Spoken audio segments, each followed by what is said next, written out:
나보다 5살 많은 동네 언니가 있어요. 아이들이 같은 학교 다니면서 알게 된 사이지요. 가끔 시간이 괜찮으면 커피 한잔 하자고 연락 오네요. 그날도 언니가 만나자고 연락했어요. 약속 장소에서 기다리는데 멀리서 걸어오는 모습이 보였어요. 뭔가 달라 보이네요. 가까이 와 보니 머리 새로 했어요. 파마했는지 볼륨 살아났어요.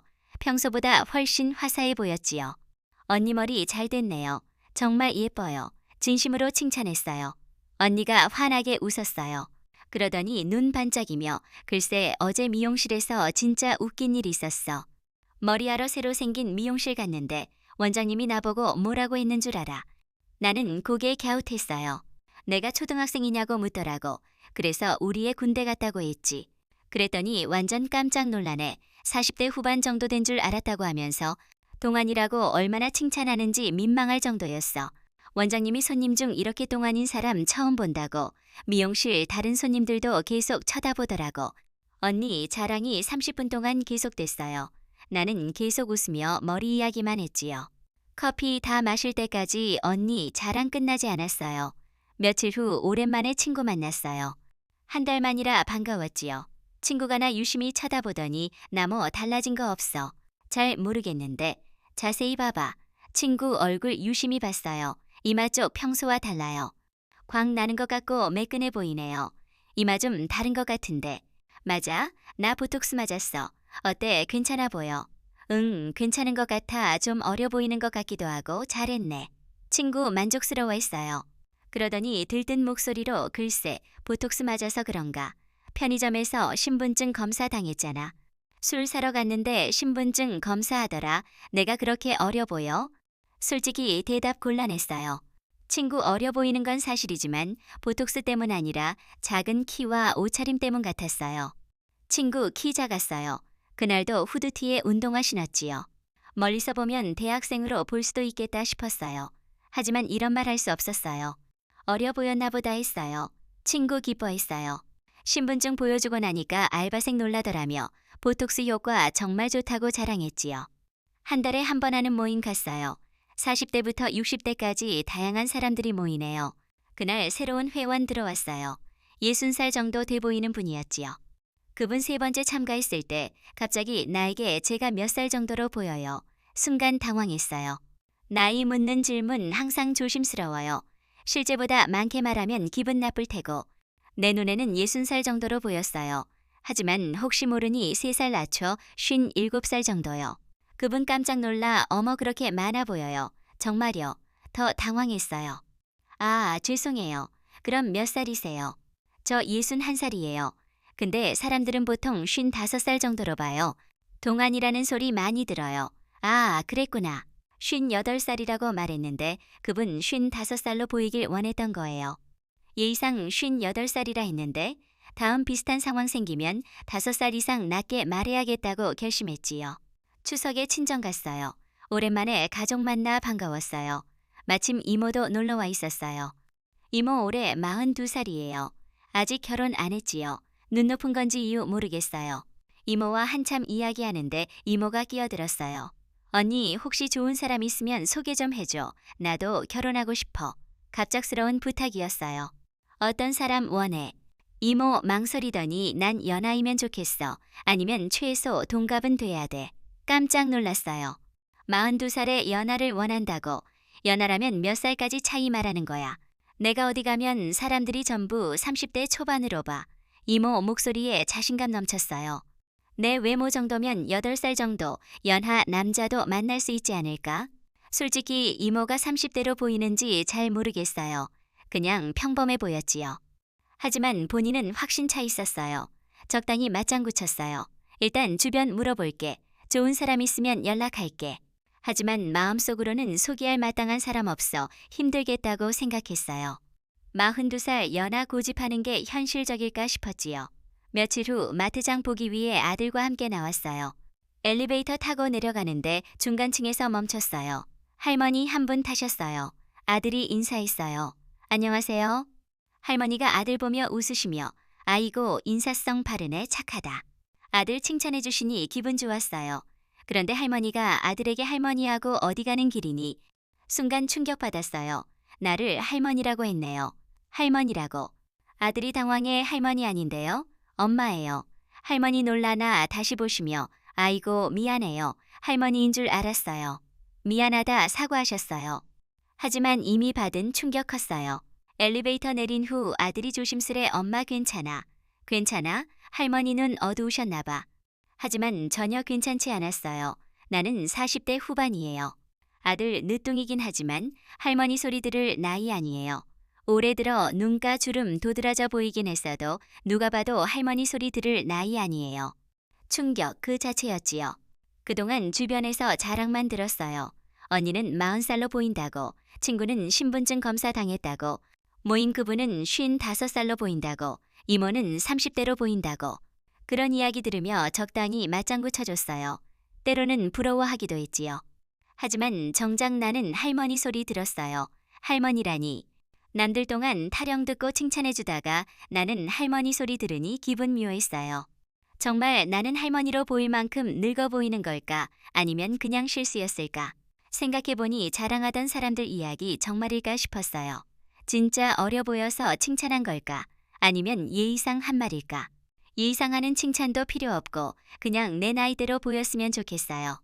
우리는 그동안 칭찬 취해 있었던 건 아닐까? 친구와 가을옷 사러 갔어요. 가을에는 조금이라도 단정해 보이고 싶었지요. 매장 들어가자 마네킹 입은 원피스 눈 들어왔어요. 색깔 마음 들었어요. 조심스레 직원에게 혹시 이 옷 저한테 맞는 사이즈 있을까요? 직원 나 위아래 흘깃 보더니 잠시 망설이다. 고객님이 옷 66 사이즈까지만 나와요. 죄송하지만 고객님께 맞는 사이즈 없을 것 같아요. 순간 얼굴 화끈거렸어요. 아무렇지 않은 척 웃으며 알겠다고 했지요. 옆에 있던 친구 다른 옷 집어들며 이 옷 입어볼 수 있나요? 직원 얼굴 금세 환해지며 고객님 워낙 날씬하시니까 이 옷 바로 입으셔도 잘 맞을 거예요. 갈아입고 나오시겠어요? 씁쓸한 마음 감추며 고개 숙였어요. 친구 옷 갈아입는 동안 다른 옷 구경했어요. 혹시나 블라우스 하나 집어들고 이건 사이즈 있나요? 직원 단호하게 고객님께 맞는 사이즈는 티셔츠 종류밖에 없을 것 같아요. 웃으며 알겠다고 대답했어요. 다시 옷걸이에 옷 걸어뒀지요. 그 사이 친구 피팅룸에서 나왔어요. 새 옷 입은 모습 눈부셨어요. 직원 온갖 칭찬 쏟아냈어요. 와, 정말 잘 어울리세요. 라인 정말 예뻐세요. 고객님께 맞춘 것 같이 잘 맞아요. 친구 환하게 웃었어요. 거울 앞에서 몸 돌려보며 만족스러워했지요. 친구 새 옷 계산했어요. 나는 빈손으로 옆에 섰어요. 직원 더 이상 나에게 관심 없었어요. 내가 입어보고 싶었던 옷 처음부터 나에게 허락되지 않은 옷처럼 느껴졌어요. 결국 가을옷 사지 못했어요. 나는 내 몸 잘 알아요. 뚱뚱해요. 하지만 나도 한때 날씬했어요. 키 163에 몸무게 48kg이던 시절 있었지요. 그때는 옷가게 들어가면 고른 옷곧 내 옷 됐어요. 사이즈 걱정 필요 없었어요. 원하는 옷 입고 거울 앞 서면 기분 좋았어요. 그때는 몰랐어요. 그게 당연한 줄 알았지요. 살찌는 고통 겪기 전이었으니까. 결혼하고 아이 낳으면서 몸 달라졌어요. 첫째 낳고 10kg 늘었어요. 출산 후 금방 빠질 줄 알았어요. 하지만 몸 돌아가지 않았어요. 둘째 낳고 12kg 더 늘었어요. 체중계 숫자 계속 올라갔어요. 세월 흐르며 나이살 붙었어요. 지금 73kg 됐어요. 예전엔 계단 뛰어 올라도 수만 차요. 이제 조금 걸어도 다리 무거워요. 거울 속 얼굴 부어있고 허리 배 쉽게 줄지 않아요. 살찌는 건 쉬웠는데 빼는 건 어려웠지요. 유행 다이어트 다 해봤어요. 원푸드 해보고 탄수화물 끊어봤어요. 보조제 먹어봤어요. 잠깐 2에서 3kg씩 빠지기도 했지요. 바지 조금 헐렁해지면 희망 보였어요. 하지만 금세 원래대로, 아니 더 쪘어요. 그래서 다이어트 포기했어요. 요즘은 그냥 더 찌지만 않기를 바랄 뿐이에요. 쇼핑 마치고 친구와 밥 먹으러 갔어요. 청국장 비빔밥집이었지요. 비빔밥 시키면 작은 청국장 함께 나온다고 했어요. 가게 구수한 냄새 가득했어요. 자리에 앉아 비빔밥 2개 주문했지요. 잠시 뒤 따끈한 돌 비빔밥과 청국장 나왔어요. 밥 비벼 한 숟가락 떴어요. 맛있었어요. 청국장 구수하고 밥 잘 어울렸지요. 한동안 즐거운 기분이었어요. 친구와 이런저런 이야기하며 밥 먹었어요. 청국장 맛있었는데 조금 남은 게 아까워 공깃밥 하나 더 주문했어요. 다 먹으려던 건 아니에요. 1분의 정도 덜어 국물에 비벼 먹으려 했지요. 그런데 그 순간 옆 테이블 속삭이는 소리 들렸어요. 중년 여성 2명이나 힐급 보더니 살찌는 사람들은 다 이유가 있어. 그 말 귀에 꽂혔어요. 못 들은 척 하려 했지만 안 됐어요. 입맛 싹 사라졌어요. 공깃밥에 손대지 않고 자리 일어났어요. 친구 의아해 왜 안 먹어? 안 먹을 거면 왜 시켰어? 대답 못했어요. 친구에게 설명할 수 없었지요. 식당 나와 걸으면서도 그 말 계속 떠올랐어요. 살찌는 사람들은 다 이유가 있어. 그 말 마음속 메아리처럼 반복됐어요. 식당에서 나와 카페로 향했어요. 창가 자리에 앉아 주문했지요. 친구 아메리카노와 케이크 골랐고 나는 아메리카노만 시켰어요. 케이크 보며 친구가 밥에 따로 간식배 따로잖아. 같이 먹자. 괜찮아 배불러. 커피만 마실래. 친구 웃으며 다시 권해 마시라도 봐. 한 입 정도는 괜찮잖아. 먹어봐. 진짜 배불러서 그래. 하지만 속마음 달랐어요. 먹고 싶지 않은 게 아니라 식당에서 들은 말 마음 걸려 먹을 수 없었어요. 조용히 커피만 마셨어요. 친구는 언제나 날씬했어요. 학창 시절에도 살찐 모습 본 적 없어요. 결혼하고 아이 낳아도 달라지지 않았어요. 임신했을 때도 신기했어요. 배만 불러왔을 뿐 다른 곳 그대로였지요. 출산 후 금세 원래 몸으로 돌아왔어요. 살 붙을 틈 없어 보였어요. 만날 때마다 너 정말 축복받은 몸매야 부럽다. 친구 그냥 웃었어요. 특별히 가리는 음식 없고 밥 잘 먹고 고기 잘 먹어요. 간식 챙겨 먹어도 몸 그대로였지요. 그런 모습 늘 신기했어요. 같이 밥 먹는데 나만 달라지는 것 같았어요. 그런 친구 부러웠어요. 나도 친구처럼 날씬한 체질이면 얼마나 좋을까. 하지만 나는 그렇지 않았어요. 우리 집 엄마도 뚱뚱한 체질이고 이모들도 다 뚱뚱해요. 사진 속 친척들 모습 하나같이 살집 있었어요. 나는 어렸을 적 달랐어요. 살집 별로 없고 키 큰 편이었지요. 그래서 계속 날씬할 줄 알았어요.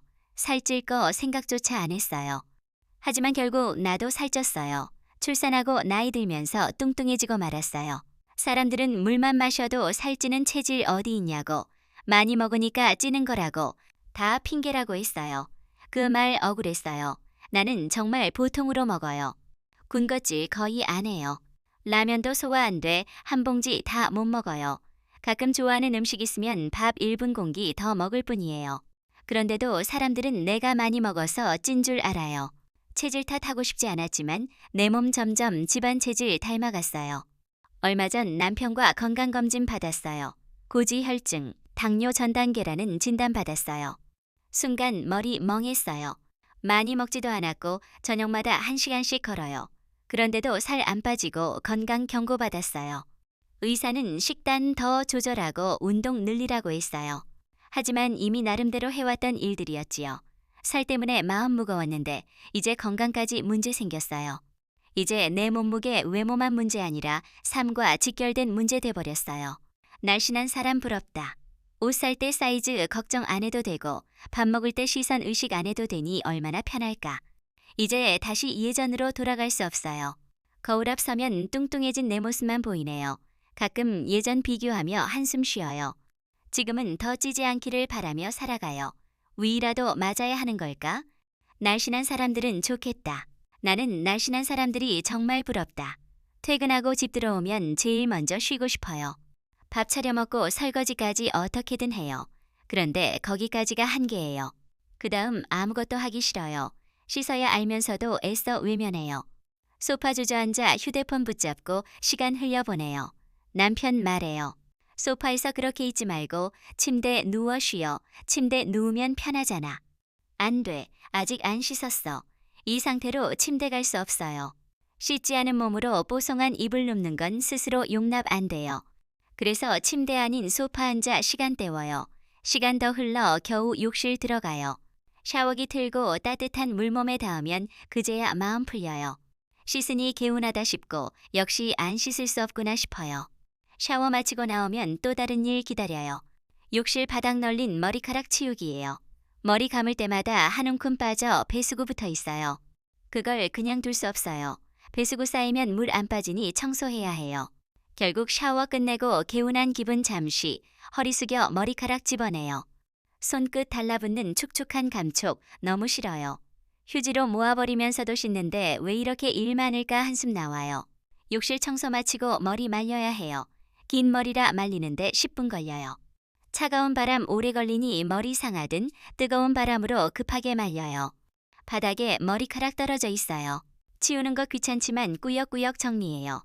그 모든 과정 끝내고 침대 눕는 순간 비로소 편안해져요. 이불 몸 감싸고 휴대폰 켜면 하루 끝났다는 안도감 들어요. 아늑한 침대에서 휴대폰 보는 건 정말 꿀맛 같아요.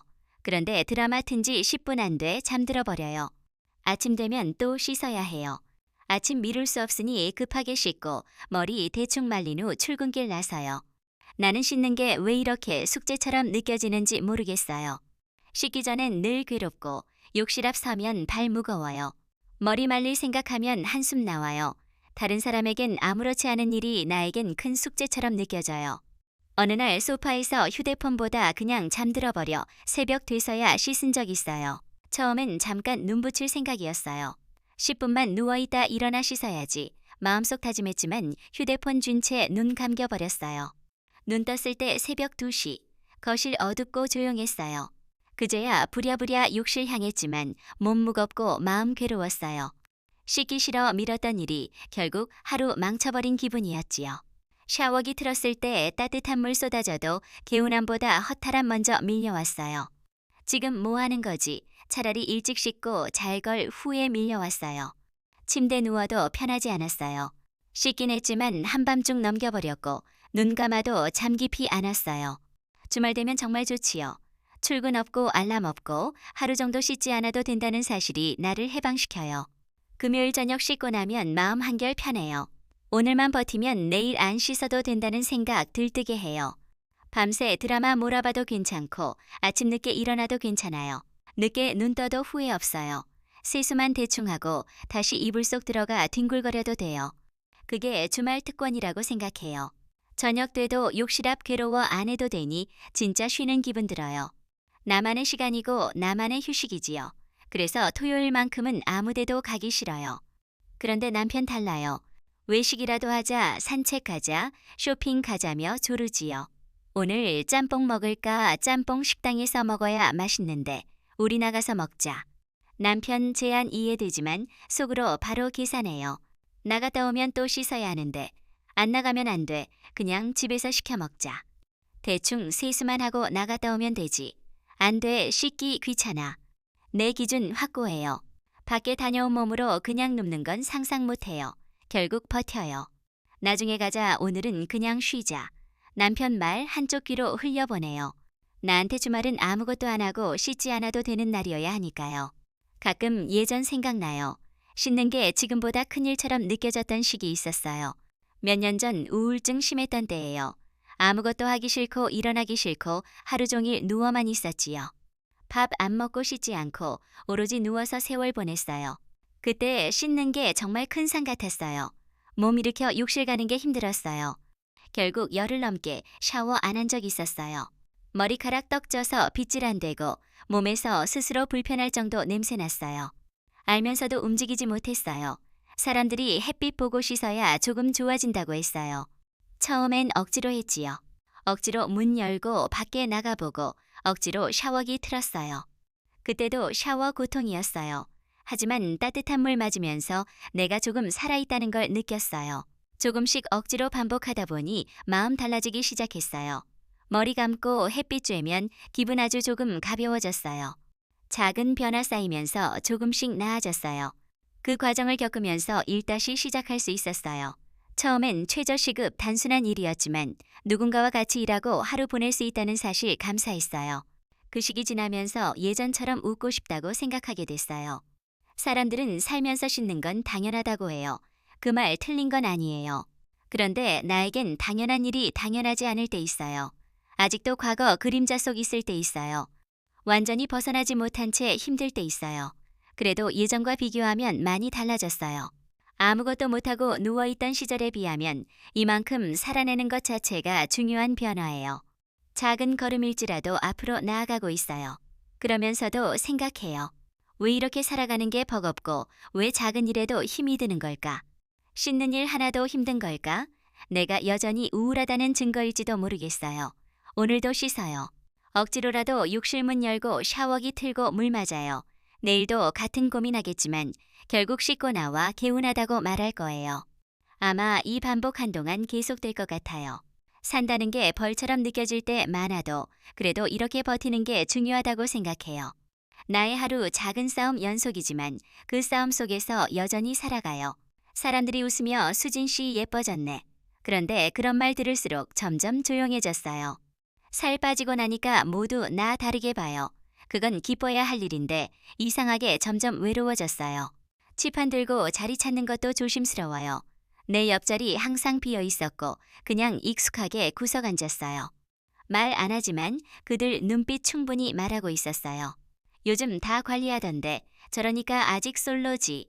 우선 엉키는 척했지만 속 얼어붙었어요. 그냥 조용히 사라지고 싶었어요. 억지로 나간 소개팅. 상대 음식만 보고 있었어요. 내 이야기에 고개만 끄덕이고 휴대폰 지작거렸어요. 다음 날들은 말 성격 좋은데 그냥 친구로 지내고 싶대. 성격 좋다는 말, 이젠 칭찬 아니라는 걸 알아요. 항상 좋은 사람으로만 남았어요. 수진아, 살 좀 빼봐. 너 요즘 무기력해 보여. 아기는 없지만 엄마 말이 가장 아파요. 그대로도 괜찮다고 누군가 말해줬으면 좋겠는데 그 누구도 안 해요. 엄마 숨 찬다고 같이 병원 갔어요.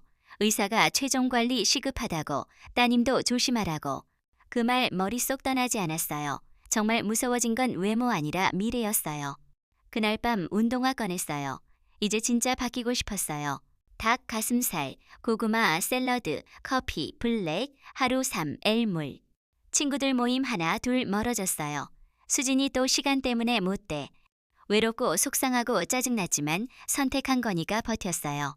이번엔 절대 중간 포기 안 하겠다고 다짐했어요. 한 달, 두 달 몸 조금씩 가벼워졌어요. 거울 속 얼굴 옷 변해 있었어요. 회사 사람들 태도 달라졌어요. 말 걸고 웃고 같이 밥 먹자고 했어요. 웃었지만 속 복잡했어요. 내가 바뀐 걸까? 아니면 그들 시선 달라진 걸까? 셀카 한 장 좋아요 수십 개. 댓글 이쁘다. 다이어트 성공, 여신이다. 예전엔 어떤 반응 쏟아졌어요. 근데 기쁘지 않았어요. 그들은 내가 아니라 달라진 모습 좋아하고 있었어요. 살 쪘다면 이런 반응 없었겠지. 그걸 아는 내가 서글퍼졌어요. 친구가 넌 요즘 좀 차가워진 것 같아. 그 말에 말이 없었어요. 단지 상처받지 않기 위해 벽 세운 것뿐인데 차가워졌다고 느끼는구나. 예전처럼 웃을 수 없던 건 그만큼 아팠기 때문인데 조각 케이크 하나 샀어요. 그거 하나 먹는데 눈물 났어요. 왜 이렇게까지 나를 참고 살아왔을까? 누구 위해 무엇 위해 사랑받고 싶어서였을까? 아니면 그동안 내가 나를 너무 싫어했던 걸까? 내가 제일 무서웠어요. 살 빠졌는데 마음 더 무거워졌어요. 칭찬 관심 모두 받는데 마음 깊은 곳 점점 텅 비어갔어요. 왜 이렇게 서러울까? 이 모든 변화 내가 원하는 게 맞았을까? 처음 상담실 문 열었어요. 무슨 말 해야 할지 몰랐어요. 상담사가 지금까지 누구 기준으로 살았나요? 그 말에 아무 말 못했어요. 내가 나를 싫어하고 있다는 걸 그제야 알았어요. 다이어트는 몸 아니라 마음속 상처 치유하는 과정이었어요. 이제 숫자 연연 안 해요. 체중보다 내 표정 중요해요. 배고프면 먹고 움직이고 싶을 때 움직여요. 이제 억지로 살 빼지 않아요. 나를 지켜주기로 했어요. 누구보다 내가 내 편 돼주기로. 회사 사람들 여전히 말 걸어요. 근데 이제 그 시선에 휘둘리지 않아요. 누가 좋아하든 싫어하든 그들 일이에요. 내가 좋은 나로 살고 싶어요. 소개팅 인정도 이제 조건 아니에요.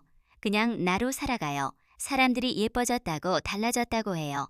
맞아, 많이 달라졌어. 근데 진짜 달라진 건 내 마음이야. 이제 내가 나를 좋아해. 그리고 그게 가장 멋진 변화야. 남편과 나는 40대 중반이에요. 날씬한 사람도 많겠지만 나는 결혼 전보다 살 좀 쪘어요. 키 162에 몸무게 57kg이에요. 보는 사람에 따라 약간 살쪘네 생각할 수 있는 몸무게지요. 나이 있고 해서 이 몸무게 뚱뚱하다 생각 안 해요. 그런데 남편 자꾸 나보고 살 좀 빼라고 해요. 이른 저녁 먹은 날 배고파 라면 끓이려고 냄비에 물 받았어요. 라면 끓이려고 저녁 먹은 지 얼마 안 됐잖아. 또 먹어. 그러니 자꾸 살찌지. 맨날 끓여 먹는 것도 아니고 먹으면 어때? 내가 그렇게 자꾸 먹으니 살찌는 거야.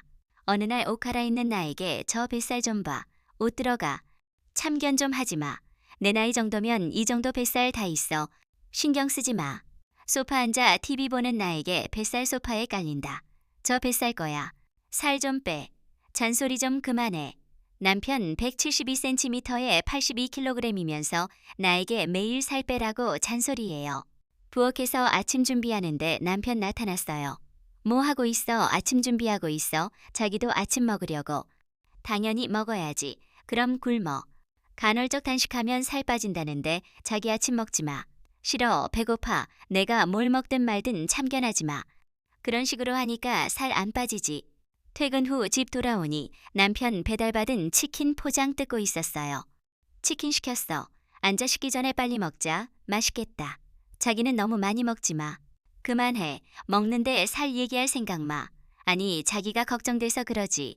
알아서 먹을 테니 나한테 신경 꺼. 알았어. 적당히 먹어. 살 얘기했다간 큰일 나겠다. 무서워. 치킨 먹고 한참 후 출출해서 냉장고에서 사과 꺼냈어요. 깎아서 먹으려는데 남편 또 먹어. 그만 좀 먹어. 장도 쉴 시간 줘야지. 그렇게 계속 먹으니까 살찌지. 자기 몸이나 걱정해. 나보다 더 뚱뚱하면서 왜 그래. 남자랑 여자랑 같아. 뭐가 달라 똑같은 사람인데. 자기나 살 좀 빼. 배 남산만 하잖아. 중년 남자 다 그렇지. 이런 일상 매일 반복됐어요. 어느 날 주말 남편 서랍 뒤지다 옛날같이 찍은 사진 한 장 발견했어요. 여보, 이 사진 좀 봐. 무슨 사진? 우리 연애 때 찍은 사진. 이게 왜 여기 있어? 봐봐, 이때 이렇게 날씬하고 예뻤네. 그때 젊으니 그렇지 당신도 이때 날씬했어. 살 좀 빼면 안 돼. 싫어. 살 빼면 기운 없어. 남편 사진 속 내 모습 한참 바라봤어요. 일요일 저녁 외식하러 갔어요. 남편 삼겹살 3인분 주문했어요. 2인분 남편 먹어치우고 나는 겨우 1인분 정도 먹었어요. 요즘 1인분 양 줄어서 먹은 것 같지 않아? 2인분 더 시키자. 나는 괜찮은 것 같은데 그냥 된장찌개에 밥이나 먹자. 나는 고기 몇 점 안 먹었어. 많이 먹으면 살만 찌지. 밥 먹고 집 가자. 진짜 배고픈데 그럼 밥이라도 시켜. 아쉬운 외식 마치고 집 돌아왔어요. 엘리베이터 타고 올라가는데 유치원생으로 보이는 아이가 엄마에게 엄마, 저 아저씨 배 왜 저렇게 커? 배약이 있어. 아니야. 죄송합니다. 애 어려서요. 정말 죄송합니다. 아이 엄마 연신 사과했어요. 남편 얼굴 빨개졌어요. 집 들어서자 화난 듯 내 배. 뭐 어때서? 아저씨 되면 다 그렇지. 애들 눈 제일 정확한 거 몰라. 나보고는 아무 말 안 하잖아. 당신 뱃살 좀 빼. 남편 충격받았는지 헬스장 등록했어요. 처음 의욕 충만했어요. 매일 열심히 운동하고 오더니 일주일 만에 포기 선언했어요. 나 운동 못하겠어. 공원이나 걸어야지. 너무 힘들어. 의욕 다 어디 가고 벌써 포기야. 알아서 해. 남편과 마트 갔어요. 장바구니에 과자 몇 개 담았더니 남편 몰래 빼놨어요. 다시 과자 바구니에 담았어요.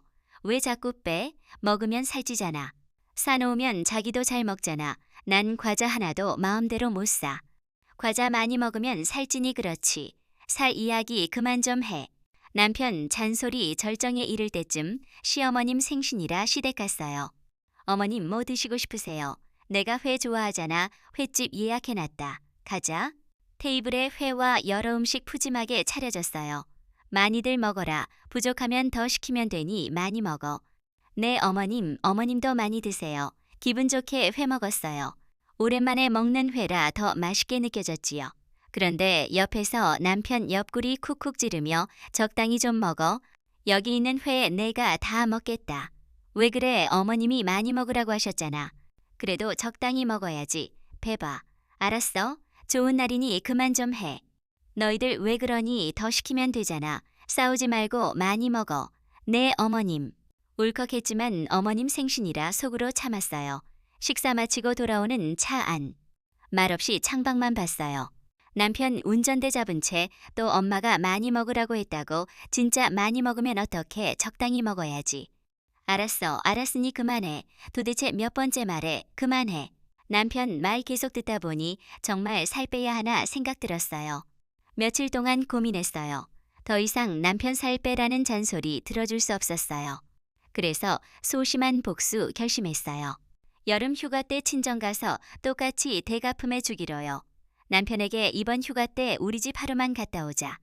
왜 무슨 일 있어? 아니 그냥 엄마 해준 밥 먹고 싶어서. 난 불편해서 싫은데. 엄마 밥 맛있잖아. 그냥 맛집 간다고 생각하고 하루 갔다 오자. 알았어. 차에 짐 싣고 친정 향했어요. 창밖 보며 마음 다잡았어요.